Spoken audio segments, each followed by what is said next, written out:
Cats, c'est la comédie musicale de la démesure. Des mesures des costumes, des mesures de la mise en scène et aussi des mesures du succès. Créé il y a plus de 30 ans, le spectacle a été traduit en 15 langues et a attiré plus de 70 millions de spectateurs dans le monde entier. Cats se passe dans un grand terrain vague. Un soir de pleine lune, tous les chats d'un quartier se regroupent parce que, comme tous les ans, à la même date, le vieux Deutéronome, qui est le vieux sage de la tribu des chats, vient donner la vie éternelle à un chat. Donc on veut savoir qui va être l'élu. Tous les Jellicle attendent le chef de clan. Ce soir, il procède au Jellic ultime choix. Le théâtre Mogador accueille cette année la deuxième adaptation française après la version de 1989.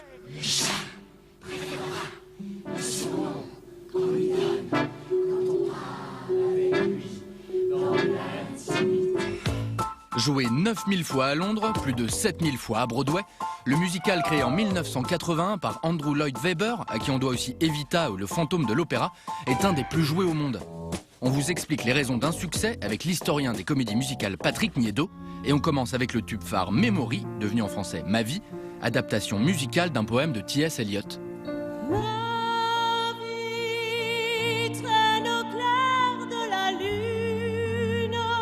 Non seulement c'est une histoire qui touche tout le monde, mais c'est aussi grâce à la chanson Memory que chante Grisabella justement, que le spectacle deviendra extrêmement célèbre.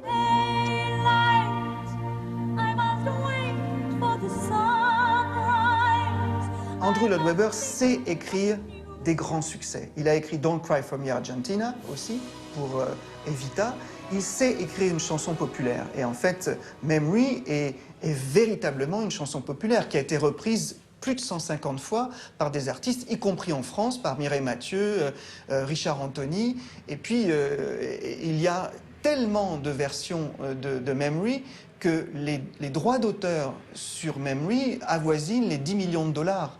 Donc, même si la comédie musicale a rapporté à peu près en chiffre d'affaires plus de 4 milliards de dollars. Memory a aussi été enregistré et popularisé par la grande Barbra Streisand.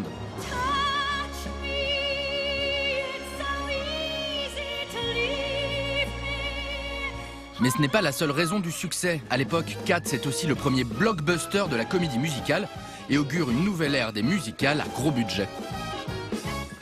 Cats fait partie de ce qu'on appelle les méga musicales. Ce sont des très très grosses productions qui arrivent d'Angleterre, alors que, en général, les Américains, par exemple, produisaient leurs propres spectacles. Il faut savoir que dans ces années-là, les années 80, Broadway est très mal famé. Il y a des prostituées, il y a des vendeurs de drogue, il y a des sex shops.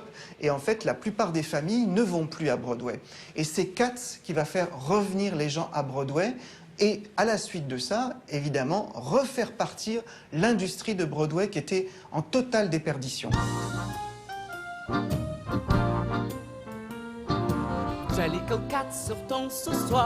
Cats redonne aussi un nouveau souffle grâce à sa chorégraphie très moderne pour l'époque. À Mogador, c'est d'ailleurs la chorégraphe originelle, Gillian Lynn, qui est venue superviser l'ensemble qu'elle a imaginé il y a 34 ans. Je venais juste de me marier à l'époque et quelqu'un nous avait offert 2 chats. Je les ai beaucoup observés. J'ai aussi beaucoup lu les poèmes de T.S. Eliot. Les mots sont très importants. Et j'ai essayé de trouver une manière de faire bouger mon corps comme un chat, de danser comme un chat. C'était très dur. C'est pour ça que maintenant j'ai 2 hanches et un pied en métal. On ne souhaite pas ce sort aux danseurs de la nouvelle version française qui doivent déjà se maquiller tout seuls pendant 2 heures tous les soirs et jouent 6 jours sur 7 pendant 90 représentations.